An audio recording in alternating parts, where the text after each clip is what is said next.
Forces आजकल बहुत ज़्यादा पॉपुलर हो रहा है। लोग इसमें ज्वाइन करने के बाद बहुत ज़्यादा पैसे भी कमा रहे हैं और अच्छा खासा पैसे कमा रहे हैं। उसको विड्रॉल करके अपने बैंक के अकाउंट में रिसीव भी कर रहे हैं। ये एक जेन्युइन बात है। ऐसे कंडीशन में अगर आपके पास फोर्सेस का कोई भी आदमी जो ज्वाइन किया हुआ है आपके पास पहुंचता है या आप ज्वाइन कर लिए हैं, तो ऐसे में सवाल एक उठता है कि ये कंपनियां किस आधार पर ये पैसे दे रही है। पहली, ये असल में है क्या चीज। दूसरा, क्या ये अपने देश में ये लीगल है, काम किया जा सकता है। और चौथा, फ्यूचर इसका क्या रहेगा, भविष्य में क्या लाइफ टाइम फोर्सेज रहेगा। अगर आज आप ज्वाइन करते हैं, ज्वाइन करने के बाद आप एक उम्मीद रखते हैं कि फ्यूचर में जाकर के ये मेरा बहुत ही अच्छा इनकम सोर्सेस हो जाएगा, जैसा कि लोग जो ज्वाइन करवाते हैं वो आपको कहेंगे कि अगर आप पैसे के लिए तंगी कर रहे हैं और बहुत जल्दी पैसा कमाना चाहते हैं तो फोर्सेस में ज्वाइन करा लीजिए। मतलब ओवरऑल सब कुछ इस वीडियो में समझेंगे। लेकिन दोस्तों, हर सिक्के का दो पहलू होता है, एक खराब और एक बढ़िया। और जो ज्यादा चीज होता है, मतलब जिसमें ज्यादा अच्छाई होती है, हम सब उसको एक्सेप्ट कर लेते हैं और जिसमें ज्यादा बुराई होती है हम सब उसको रिजेक्ट कर देते हैं। यही होता है। तो अगर फोर्सेस में ज्वाइन कर लिए हैं तब तो इसका आप शिकायत सुनना भी पसंद नहीं करेंगे। तो ऐसे में मैं आपसे रिक्वेस्ट करूंगा, इस वीडियो को खत्म करिए, दूसरा बहुत बढ़िया बढ़िया वीडियो है उसको देखिए। देखिए, बात ऐसा है दोस्तों कि अगर सपोज दैट इस प्रोडक्ट को आप इस्तेमाल कर रहे हैं या ये प्रोडक्ट को आप जो है 50,000 रुपये में परचेज कर लिए और कोई आकर के आपको कह दे कि यार ये तो 5 रुपया का भी सामान नहीं है ना, तो आपको इतना तकलीफ होगा। जो आदमी बोलेगा लगेगा कि उसको इतना पीटे कि मन ठंडा हो जाए। यार मैं इसको 50,000 में खरीदा और 5 रुपया भी इसका वैल्यू नहीं दे रहा है, मैं क्या बेवकूफ हूं।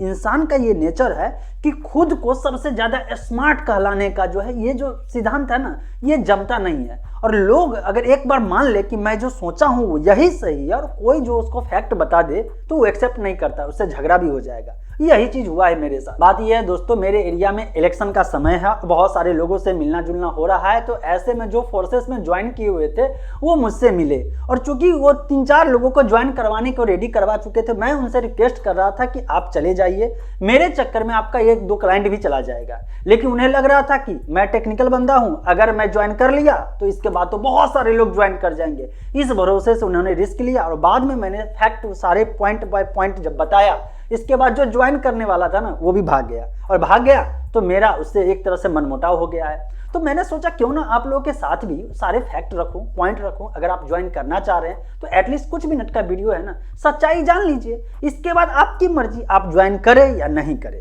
और अगर आप अभी तक वीडियो देख रहे हैं, ज्वाइन किए हुए हैं, तो थोड़ा सा जो भी मैं पॉइंट बताऊंगा ना, अगर मैं गलत बताऊंगा तो आप करेक्ट करिएगा, लेकिन लॉजिक के साथ। ऐसे नहीं कि यार आपने इन्वेस्ट नहीं किया है, आप तो जानबूझ के बुराई करते हैं, आप किसी और जगह इन्वेस्ट किए हुए। क्योंकि मैं STA टोकन के बारे में भी वीडियो बनाया हूं और मैंने वही चीज बोला है जो फैक्ट है, सच्चाई है। मैं सेफ शॉप के बारे में भी वीडियो बनाया हूं और मैंने वही चीज बोला जो एकदम फैक्ट है, फैक्ट के साथ मैं सारे पॉइंट रख रहा हूं। लेकिन इसके बावजूद भी लोग गाली देने चले आते हैं या लोगों को बुरा लगता है तो निगेटिव बात बोलना शुरू कर देते हैं। तो इसीलिए मैंने सोचा कि चाहे आप जो भी करिए, लेकिन मैं बोलूंगा सच्चाई, और सच्चाई को काउंटर आप कर सकते हैं तो एकदम लॉजिक के साथ जो है नीचे रखिए। अगर मैं गलत होऊंगा ओपनली एक्सेप्ट करूंगा कि मैंने गलत बोला है। लेकिन चलिए बात करते हैं फोर्सेज की। अब बहुत बात हो गई, क्या है, क्या जुड़ना चाहिए, फ्यूचर क्या होगा, लीगल है या नहीं है।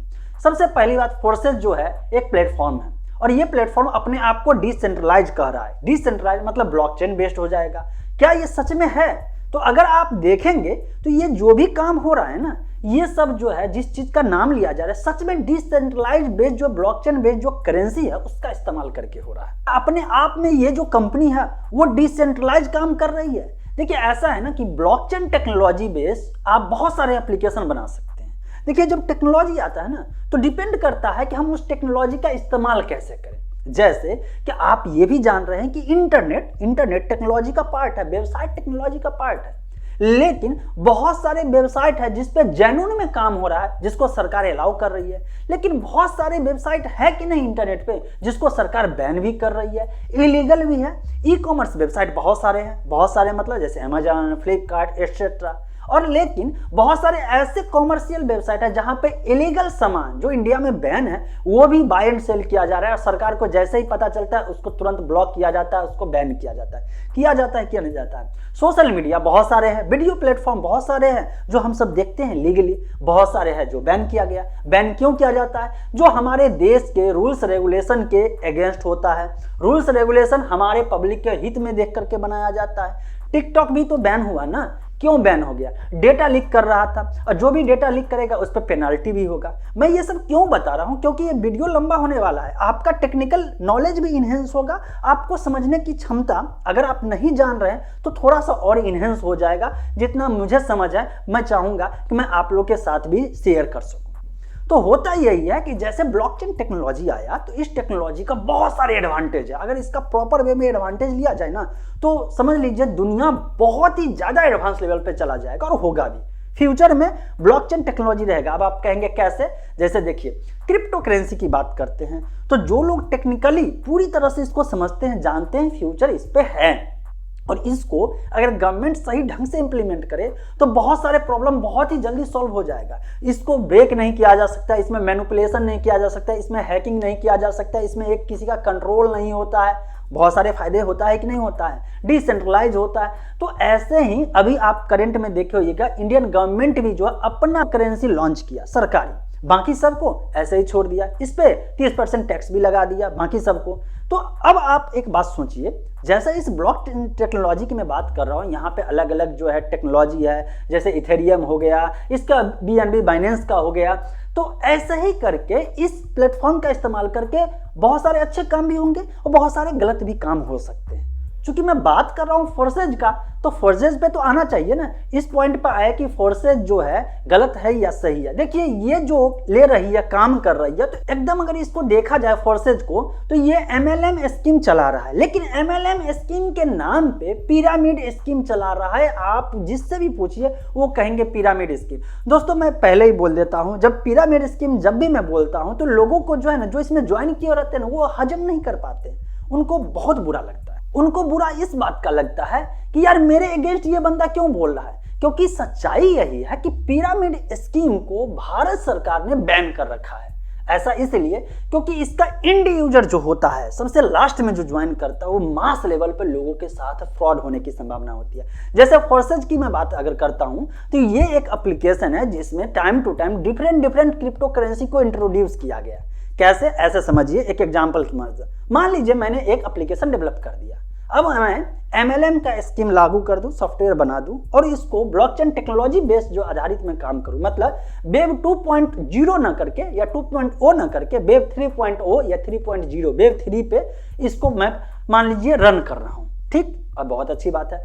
अब इसमें मैं लोगों को क्रिप्टो करेंसी परचेज का नाम दे करके मैं यहाँ पे एक पिरामिड स्कीम वाला डिजाइन कर लिया हूँ अपना सॉफ्टवेयर। अब लोग इसमें जुड़ते जा रहे हैं, और वो वही कहानी हो गई जो ऑफलाइन प्रोडक्ट में MLM कंपनी जो है ना, वो MLM के नाम पे पिरामिड स्कीम वाला प्रोडक्ट सेल कर रही थी। वहां पे कुछ ना कुछ प्रोडक्ट हुआ था। अब जैसे कि वहां पे कोट होता था, पेंट होता था, कपड़ा होता था, कपड़ा के अलावा जो है कॉस्मेटिक सामान होता था, एटसेट्रा प्रोडक्ट होता था। अब वहां पे प्रोडक्ट हट गया। अब यहाँ पे ये लोग टेक्नोलॉजी का इस्तेमाल करके प्रोडक्ट के बदले में एक और प्रोडक्ट लगा दिए, और उस प्रोडक्ट को कह दिया कि ये जो है क्रिप्टो करेंसी है, मतलब आपको एक टोकन मिलेगा, सपोज दैट कि एक रिवार्ड पॉइंट मिलेगा। आप ज्वाइन करते चलिए, मैं एक एग्जांपल बता रहा हूं और बहुत ढंग से समझिएगा। मान लीजिए कि आप फोर्सेज का ही एग्जांपल ले लेते हैं। मानना क्या यहाँ पे है, और यहाँ पे इसने अपना एक पॉइंट बना लिया। पॉइंट बनाने के बाद आप इसमें ज्वाइन करते जा रहे हैं, लोगों को जो चेन सिस्टम है पिरामिड स्कीम में ज्वाइन करते चले गए। इसके बाद आपको वहां पे वो जो पॉइंट हुआ, रिवार्ड हुआ, जिसको कॉइन समझ सकते हैं, इसको आप किसी भी प्लेटफॉर्म पे, चूंकि आपके पास वो कॉइन आ चुका है, कॉइन जैसे ही आ गया, उस कॉइन को आप जो है एक्सचेंज के माध्यम से अपने करेंसी में ले करके इसके बाद अकाउंट में विड्रॉल कर सकते हैं। अगर आपके पास कोई कॉइन आ जाए, कॉइन आने का दो तरीका है, या तो माइन कर लीजिए या तो किसी से बाय कर लीजिए। बाय आप करना नहीं चाहते हैं तो आप ज्वाइन करवा के जो स्कीम है, थोड़ा सा जो है इसमें पैसा लगाइए, कुछ कॉइन लीजिए, फिर नीचे ज्वाइन करवाते रहिए। ज्वाइन करवा के रिवार्ड के रूप में आपके पास वो कॉइन आ गया है। उस कॉइन को किसी भी एक्सचेंज पे जहां पे आपका केवाईसी हो चुका है, क्योंकि इंडिया में किसी भी क्रिप्टो एक्सचेंज को रन होने के लिए इंडियन बैंक में पैसे रिसीव होने के लिए केवाईसी होना जरूरी है। जैसे ही केवाईसी हो गया, वहां आप अपने एड्रेस पे उसको सेंड करते हैं, क्रिप्टो आता है, उसको जो भी करंट में उस क्रिप्टो करेंसी का प्राइस रहता है उस अनुसार से आप उसको विड्रॉल कर लेते हैं। अब आप कहेंगे यहाँ पे कहीं पे भी गलत तो नहीं है, सच में पैसा आ रहा है। मामला कहां पे गड़बड़ आ जाता है? मामला आ जाता है कि फोर्सेज जो है, जो स्कीम लॉन्च किया हुआ है जिसको पिरामिड स्कीम कहते हैं, ये भारत में इलीगल है। मैंने शुरू में ही वही बात बताया कि इंडिया में अगर आप ई कॉमर्स का काम करते हैं तो जरूरी नहीं है कि सारा काम आप कर सकते हैं, लीगल इलीगल सारा कर सकते। टेक्नोलॉजी का दोष नहीं है, मैं यहाँ पे ब्लॉकचेन को दोष नहीं दूंगा, मैं यहाँ पे क्रिप्टो करेंसी का भी दोष नहीं दूंगा। यहाँ पे मैं दोष दूंगा वो स्कीम का, जो स्कीम ब्लॉकचेन का इस्तेमाल करके ये लोग चला रहे हैं। चूंकि पहले भारत में काम करने के लिए भारत के रूल्स रेगुलेशन को फॉलो करना होता था, आजकल रूल्स रेगुलेशन चूंकि ये वर्ल्ड वाइड हो गया है, इस पे किसी का कंट्रोल नहीं है, तो इलीगल काम भी शुरू हो सकता है ना। कल के डेट में जा करके ब्लॉकचेन का इस्तेमाल करके वो सारे इलीगल काम किया जा सकता है जो इलीगल काम को करने के लिए यहाँ पे अभी वेब 2.0 में सेंट्रलाइज सिस्टम में किसी को सोचना पड़ता है, सरकार उसको बैन कर देती है। अच्छा एक बात मुझे बताइए, इतना तक सुने हैं, आपको लगता होगा यार सरकार के कंट्रोल से फ्री हो जाए, बहुत अच्छी बात रहेगी। फ्री होना चाहते हैं, आपको मैं बता रहा हूं, आप फ्री तभी होंगे जब सब कुछ त्याग करके आप हिमालय पर चले जाएंगे। अगर आप सोसाइटी में रहते हैं, आपको सोसाइटी में ही रहना है, पैसे की जरूरत, मुद्रा की जरूरत कब पड़ेगी? आपको करेंसी की जरूरत कब पड़ेगी? जब आप किसी सोसाइटी में रहेंगे, कोई चीज एक्सचेंज करेंगे तो वहां पे आपको जरूरत पड़ेगी। देखिए ये सब उसी को समझ में आने वाला है जो एक्सचेंज ऑफ गुड से लेकर के पैसे की महत्व कह सकते हैं, पैसे का वैल्यू, करेंसी क्या होता है, करेंसी के बारे में समझना, जो करेंसी 100, 200, 500 का नोट आप लेके घूमते हैं ना, इसका क्या वैल्यू है, गवर्नमेंट कैसे चल रही है, इंफ्रास्ट्रक्चर कैसे चल रहा है, कंट्री में रूल्स रेगुलेशन कैसे, ये सब समझ में आए तो बेहतर है। अदरवाइज ये चीज आपके समझ से बाहर है, आपके दिमाग में सिंपल से आएगा यार मेरे नेगेटिव बात बोला जा रहा है, मुझे यहाँ पे कहा जा रहा है कि मैंने जिसमें पैसा लगाया वो कंपनी ही गलत है, वो तरीका ही गलत है, तो ये आपको हजम भी नहीं होने वाला है। तो इसीलिए अगर आप ये सोच रहे हैं कि कोई देश जो है अपने कंट्रोल से बाहर किसी चीज को छोड़ देगा, तो ये पॉसिबल नहीं है। जिस सोसाइटी में रह रहे हैं कुछ ना कुछ रूल्स होगा, अपने पे ही अपने को अनुशासित करने के लिए, डिसिप्लिन में लाने के लिए खुद ही हम सरकार चुनते हैं और वो सरकार रूल्स रेगुलेशन बनाती है। तो दुनिया का कोई भी सरकार नहीं चाहेगा कि उसके हाथ से पैसे का कंट्रोल चला जाएगा। जिस दिन पैसे का कंट्रोल सरकार से बाहर हो गया ना, उस दिन जो है ना सरकार एग्जिस्ट ही नहीं करेगा, लोग मनमानी करेंगे, किसी को किसी से डर नहीं रहेगा। आज आप क्यों डरते हैं कोई भी इलीगल काम करने से? इसीलिए डरते हैं इलीगल काम करने से कि अगर कुछ करेंगे तो हमारे घर पे फोर्स आ जाएगा, मुझे उठा के जेल में दे देगा, इनकम नहीं हो पाएगा, भाग जाएंगे, कमाएंगे नहीं तो फिर गाड़ी बंगला पे, ये सब कहाँ से आने वाला है? मतलब सबका कनेक्शन जो है ना करेंसी से होता है, और करेंसी पे कंट्रोल कोई भी सरकार नहीं खो सकती है। मेरी बात से सहमत है या नहीं सहमत है? अब इसी बात से आप समझ में आ गया होगा फोर्सेज जो है इंडिया में लीगल है या इलीगल है। सिंपल सा, सारा कुछ कर लीजिए, सारा कुछ पिरामिड स्कीम पे आ जाता है। पिरामिड स्कीम इंडिया में इलीगल है, ये बैन है, ये गलत है। अगर आप कंप्लेन करेंगे तो वहां पे एक्शन भी हो सकता है, लेकिन चूंकि यहाँ पे ब्लॉकचेन बेस्ड काम हो रहा है, टेक्नोलॉजी बेस्ड काम हो रहा है, इसका इंडिया में कोई लोकेशन, कोई फिजिकल ऑफिस ही नहीं है, किसको पुलिस पकड़ने जाएगी? तो लोग अपना धड़ल्ले से, चूंकि आजकल ग्लोबलाइजेशन सिस्टम हो गया है, आप करेंसी परचेज करते रहिए, वो करेंसी पूरा दुनिया में रोटेट होता रहेगा। और लोग चूंकि पिरामिड स्कीम को जो है समझ नहीं पा रहे हैं, उसने देखा रे ये बंदा कमा रहा है, अब कैसे कमा रहा है, क्यों कमा रहा है, इसका फ्यूचर क्या होगा, उसने समझा दिया तो सच ही समझाया होगा, अपलाइन ने समझा दिया तो सच कहा होगा। लेकिन गवर्नमेंट ऑफ इंडिया या आरबीआई कह रही है पिरामिड स्कीम गलत है, तो नहीं मानेंगे ना। क्यों? क्योंकि यहाँ पे लालच पकड़ा हुआ है, सबका जड़ लालच है, और जब तक लालच रहेगा पिरामिड स्कीम अलग अलग रूप में दुनिया में आते रहेगा।